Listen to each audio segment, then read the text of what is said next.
পঞ্চম শ্রেণীর আমার ছোট্ট বন্ধুরা, আমরা আজকে তোমাদের যে আমার গণিত বই আছে সেখান থেকে প্রথম অংশ থেকে আমরা পড়া শুরু করি। চলো তাহলে বন্ধুরা, চলো এই অংশটা আমরা বুঝে নিই তোমাদের প্রিয় ভাস্কর স্যারের কাছে। সুপ্রভাত ছোট্ট বন্ধুরা, তোমরা নিশ্চয়ই ভালো আছো। আজকে আমরা আমার গণিতের পঞ্চম শ্রেণীর পাঠ আমরা শুরু করব। তো প্রথমে দেখো, এখানে আছে এসো রঙিন বল নিয়ে খেলা করি। তোমরা জানো এই যে যন্ত্রটা আছে, তোমরা চেনো এই যন্ত্রটাকে।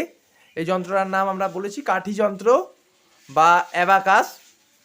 তো দেখো এখানে কি আছে না, আমরা ঠিক করেছি চারটে একই মাপের বল এবং চারটি সমান দৈর্ঘ্যের কাঠির সাহায্যে সংখ্যা তৈরি করব এবং মজার খেলা খেলবো। দেখো এখানেও একটা কাঠি যন্ত্র আছে, এখানে চারটি নেই, পাঁচটি আছে।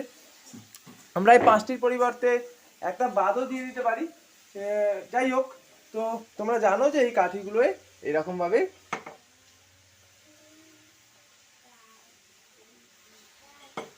পুঁথি থাকে। কটা করে পুঁথি থাকে তাও জানো তোমরা? প্রত্যেকটায় 9টা করে পুঁথি থাকে। এবং এরপরে যদি আরো পুঁথি আমরা দিতে চাই তাহলে কি হবে, দেখো এখানে সাময়িকভাবে বসলেও কিন্তু স্থায়ীভাবে থাকে না। জন্য আমরা কি করি না, একটা জায়গায় এই মোট যে 10টা, 4 4 8 আর 2, মোট এই 10টাকে একটা প্যাকেটে করলাম। আর এই প্যাকেটটার পরিবর্তে কি করলাম, একটা হলুদ কাঠি এলো এবং সেটার নাম দিলাম, সেটা বসলো পরের ঘরে। অর্থাৎ তোমরা তাও জানো যে যেহেতু এগুলো একটা করে গুনেছিলাম তাই এগুলোর নাম 1, আর এটা যেহেতু 10টা করে তাই এটার নাম 10। একইভাবে এটার নাম শতক, এটার নাম হাজার, আর এটার নাম অযুত। এটা তোমরা জানো।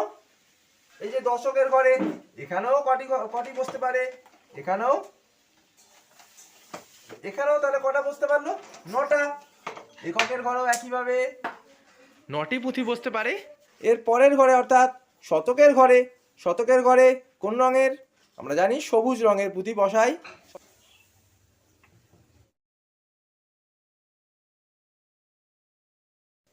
শতকের ঘরেও দেখো 9টা বসালাম, আর হাজারের ঘরেও এরকম ভাবে 9টা পুঁথি বসানো যায়।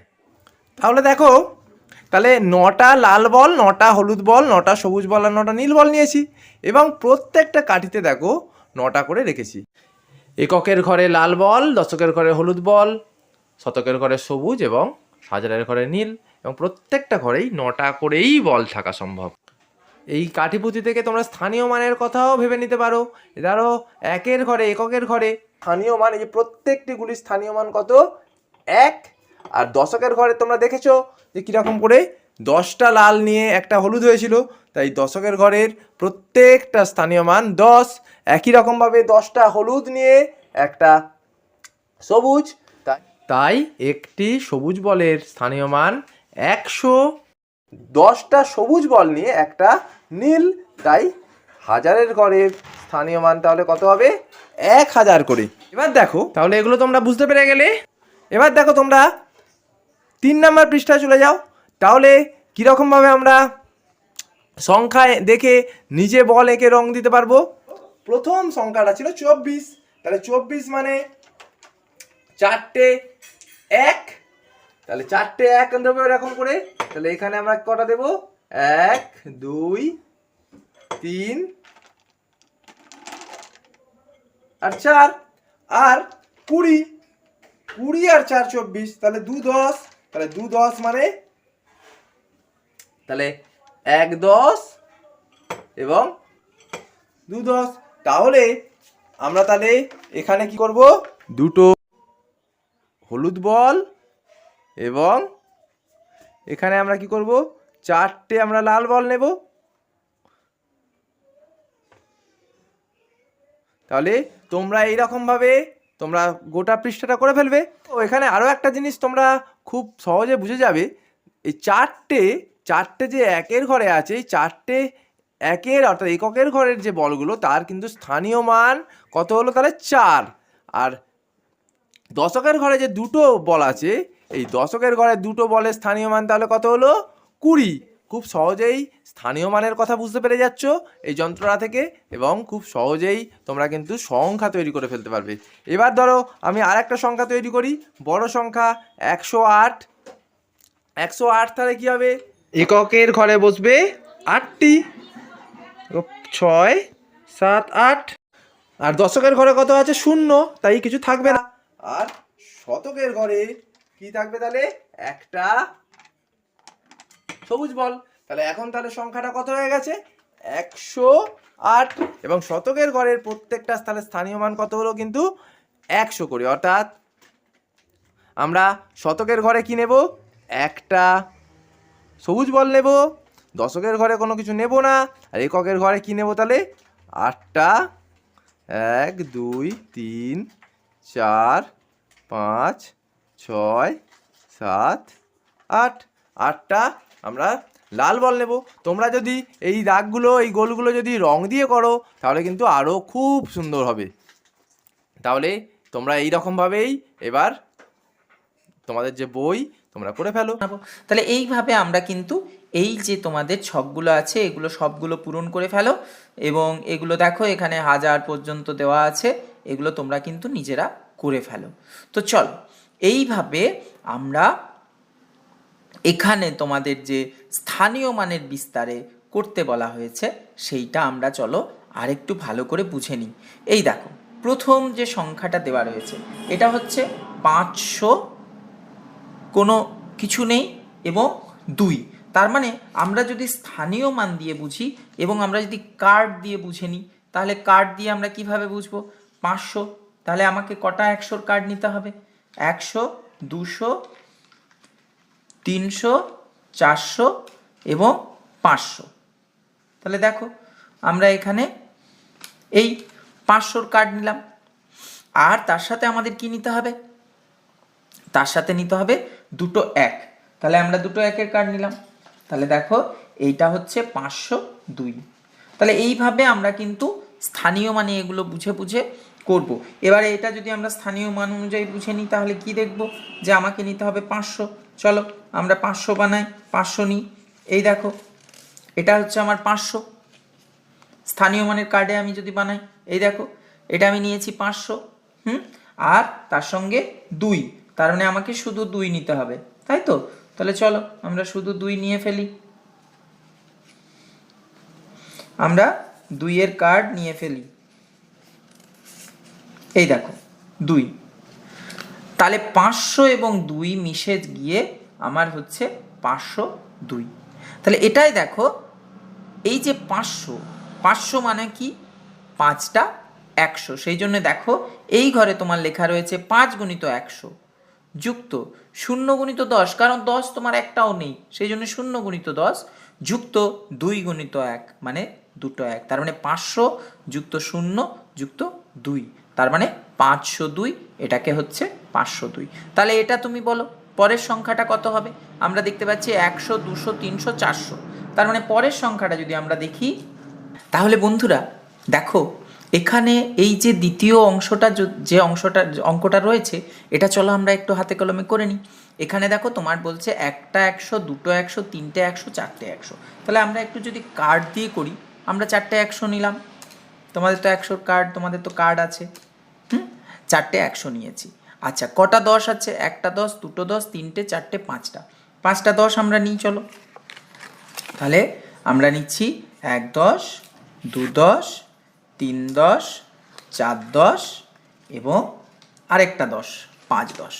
তাহলে দেখো আমরা 5 10 নিলাম, তাহলে 400 আর 5 10। আর তার সাথে কটা 1 রয়েছে 1 2 3, তিনটে 1 রয়েছে, তাহলে আমরা নিয়ে নিচ্ছি তিনটে 1। এই দেখো 1 2 3। তাহলে এই যে সংখ্যাটা হলো, এই সংখ্যাটাকে আমরা কি এইরকমও বলতে পারি না, এই যে দেখো 400, এগুলো হচ্ছে স্থানীয় মানের কার্ড। এগুলো কিভাবে বানাতে হয় এগুলো নিয়ে আমরা তোমাদের একদিন বলবো, এর পরের দিন। এখন তোমরা এটা দেখে নাও 400 5 10 এবং 3। তাই তো? তাহলে এরপর আচ্ছা কটা হাজার রয়েছে? হাজার একটাও নেই, হাজার হচ্ছে পুরো ফাঁকা। তাহলে আমরা হাজারের ঘরটা এখন আর হিসাব করতে পারি বা নাও পারি, আমরা লিখতে পারি, শূন্য গুণিত হাজার লিখতে পারি, কিন্তু আমরা এখন লিখছি না। চলো তাহলে আমরা শুরু করি। তাহলে এইটাকে আমরা যখন ছকে লিখব তখন কিভাবে লিখব? তাহলে আমরা বুঝে গেলাম। তাহলে এটাকে আমরা এইভাবে লিখব। চলো তোমরাও আমার সাথে লেখো। দেখো এই তোমরা এই যে ঠিক এটার পাশের যে ছকটা রয়েছে এখানে তোমাদের স্থানীয় মানের বিস্তারে লিখতে হবে। তার মানে আমরা এখানে দেখতে পাচ্ছি 4টে 100 আছে, তাহলে 4 গুণিত 100, 4টে 100, এই যে 4 গুণিত 100 হয় 400 হয়। তাহলে এইটা তুমি আগে লিখলে, তার মানে এইটা মানে এই যে 453 যে সংখ্যাটা এটাকে তুমি ভেঙে ভেঙে তো করছো, তাহলে স্থানীয় মানের বিস্তারে, স্থানীয় মানে তুমি বিস্তার করছো। তাহলে 4 গুণিত 100 যুক্ত এই 50 মানে কি 5 গুণিত 10, হ্যাঁ তাহলে 5 গুণিত 10 যুক্ত যোগ হচ্ছে 3 মানে কি কটা 1, 3টে 1, তাহলে 3 গুণিত 1। তাহলে আবার বলছি দেখো এই যে তুমি যে এটা লিখছো 400 মানে তোমার 4টে 100, 100 200 300 400, 400 টাকা, 400 টাকার নোট। তাহলে 4টে 100, তাহলে এটাকে আমি লিখলাম 4 গুণিত 100, এই যে 400। তাহলে এটাকে সমান দিয়ে আমি কি লিখতে পারি 400, এই যে 4 গুণিত 100 যুক্ত। আচ্ছা এবারে আমার তার সঙ্গে আছে 50, 50 মানে কি 5টা 10, এই যে 5 10 50 তোমরা জানো, এই যে 50। তার মানে আমাদের অঙ্কগুলো স্থানীয় মানগুলো বোঝাটা খুব দরকার। তার মানে এটার উত্তর কত হলো 50 যুক্ত আর 3 গুণিত 1 মানে 3। তাহলে এই বাক্সটা আমার স্থানীয় মানের বিস্তারের ঘরে আমি লিখে ফেলবো, হলো। তাহলে এটা হচ্ছে স্থানীয় মানের বিস্তার। এবার অঙ্কে কত হবে এটাই তো আমার হয়ে যাবে, এই যে 400 5 10 আর 3, এটাকেই আমরা অঙ্কে লিখি 453। তাহলে এখানে আমরা লিখবো 453 পরের ঘরটায়, এই যে এই ঘরটাতে আমরা লিখবো 453। আর কথায় কি লিখবো গো, এটাকে লিখবো 453 তয়সি পয়ে পয়ে আকার দন্ত নয়ে 53। তাহলে এইভাবে আমরা কিন্তু এই অঙ্কগুলো বাকিগুলো তোমরা একটু বুঝে বুঝে করার চেষ্টা করো। দেখো এখানে আমি তোমাদের দেখিয়ে দিচ্ছি 2 গুণিত 1000, তার মানে এখানে তোমাকে আবার হাজারের কার্ড নিতে হবে। কটা হাজারের কার্ড নিতে হবে? 2টো হাজারের কার্ড নিতে হবে। তাহলে এই যে হাজারের কার্ড তোমরা জানো 10টা 100 মানে একটা হাজার। তাহলে 2 গুণিত 100 আর 1 গুণিত 100, তার মানে 100-র ঘরে একটা। আচ্ছা এবারে 2 গুণিত 10, 10-এর ঘরে 2টো ঘর, তাহলে আর 1। তাহলে বুঝতে পারছো? তাহলে এইভাবে তোমরা কিন্তু এই ছকটা পুরোটা সুন্দর করে পূরণ করে ফেলো। এটাই তোমাদের আজকের কাজ, ঠিক আছে? তাহলে এই যে 6 পাতা পর্যন্ত তোমাদের যে অঙ্কগুলো আছে সেগুলো একটু সুন্দর করে তোমরা করে ফেলো। আর তোমাদের এই ক্লাস কেমন লাগছে অবশ্যই জানাও। যদি কোনো জায়গায় বুঝতে অসুবিধা হচ্ছে অবশ্যই জানাও, এবং তোমরা যদি চাও এইভাবে এইগুলো করে আমাদের পাঠাতে নিশ্চয়ই পাঠাতে পারো। আর আমাদের ক্লাসের খবর সমস্ত বন্ধুদের কিন্তু জানিয়ে দাও। তাহলে দেখা হবে আমাদের অঙ্কের পরের ক্লাসে। খুব ভালো থাকবে।